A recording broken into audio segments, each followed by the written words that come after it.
Hello, everybody. My name is Gayatri SC, and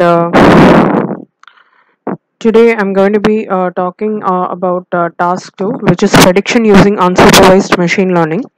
And the main objective of this task is to predict the optimum number of clusters and represent it visually using the iris dataset. I'm using the k-means clustering method using the R tool. So let's dive into the workout in R.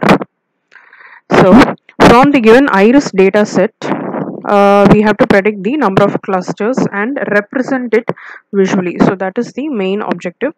So first I'm loading the iris data set. So the data set, I am loading it here, which gives us um,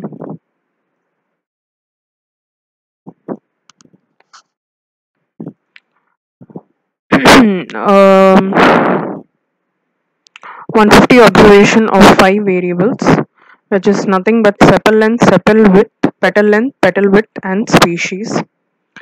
And then we are running the code to find out the strings in the iris data set. So here we get the following output, where all the 4 variables, that is the sepal width, petal length, and petal width, are in numeric, and species alone is in factor with 3 levels: Setosa, versicolor, and virginica. So, and then we are running the code to find the statistical summary of the iris data set, which gives the minimum, first quartile, median, mean, third quartile, and the maximum values of the following 5 variables. And then when calling the head function of the iris dataset, we get the top row of the um, table, which is again the 5 variables mentioned here.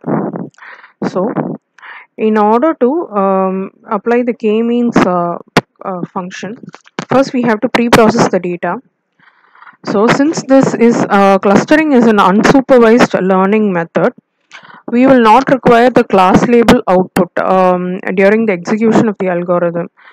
That is, we will only require the numeric data for clustering, and we will not require the character data for clustering method. So in order to do that, we are going to remove the species column from our table.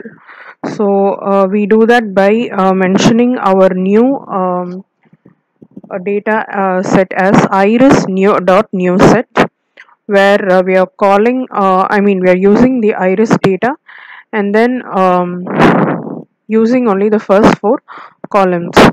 And then we are creating another data set called iris.class set, which will include only the species column. So after running the code for these two functions, and then we are calling the head function for our newly formed data set iris.newSet and iris.classSet. So here we get only the 4 columns: sepal length, sepal width, petal length, and petal width. And for the head iris.classSet, we get only the species column here with levels Setosa, versicolor, and virginica. So the next step is to normalize the numeric data to a given scale. So basically we are normalizing all the numeric value in our iris.newSet data set. So this is the basic function of it. Function of x, um, uh, open braces, returns x minimum of x divided by maximum of x minus minimum of x. So this is the function that we're using. This is the calculation that we're using for the 4 different columns in the iris.newSet data. So iris.newSet string function sepal length. So we are calling the sepal length column from the new data set, and we are applying the normalize function here. So when we do that, let me run the code from normalize. When we do that for all the four different numeric columns, sepal length, sepal width, sepal length, petal length and petal width of the iris dot new set data, we get a new data set with the normalized value. And when we run the call for the head function of the normalized data set, so this is the data which we are getting. So this is the normalized value of our new data set. Next, when we apply the k-means clustering algorithm, so this is the function.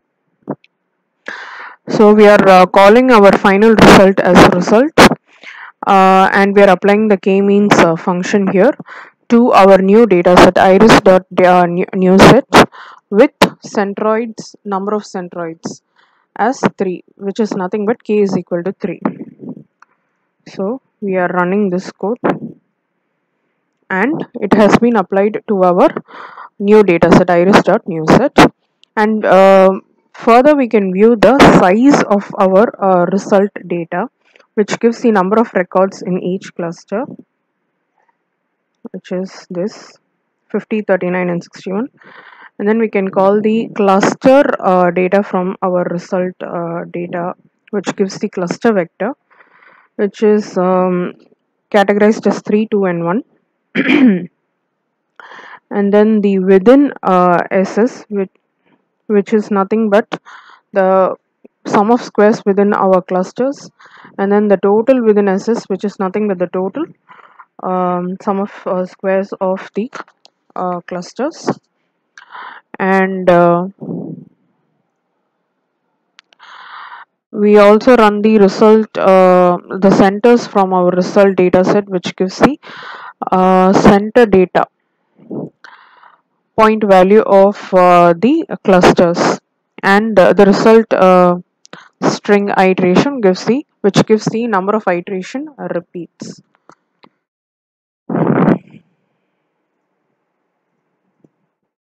which is nothing but 2 repeats. So once this step is finished, we then move to the clustering verification. So here our objective is to represent it visually. So in order to do that, we are going to plot our new data set here. Here we use the parameter mf row is equal to C22 and margin C5422, this function, in order to represent it visually, represent our plots visually in a vector format. So basically we are running this, and the next parameter here, the next line here, and we are actually going to increase our plot column here, and we are going to plot the iris dot new set with columns 1 and 2, sorry, class 1 and 2, which is nothing but the first column, first row and the second column, with the column result cluster. So when we run this code, we get a graph with sepal length and sepal width. And then when we run the next code, we get the sepal length and sepal width have been distributed in our clusters. And then when we run the next code, we get the sepal length and sepal width, which is built in our iris.classset data.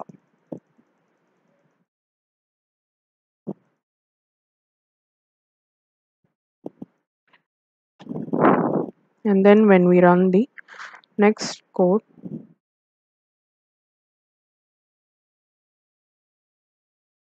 we get the petal length and the petal width.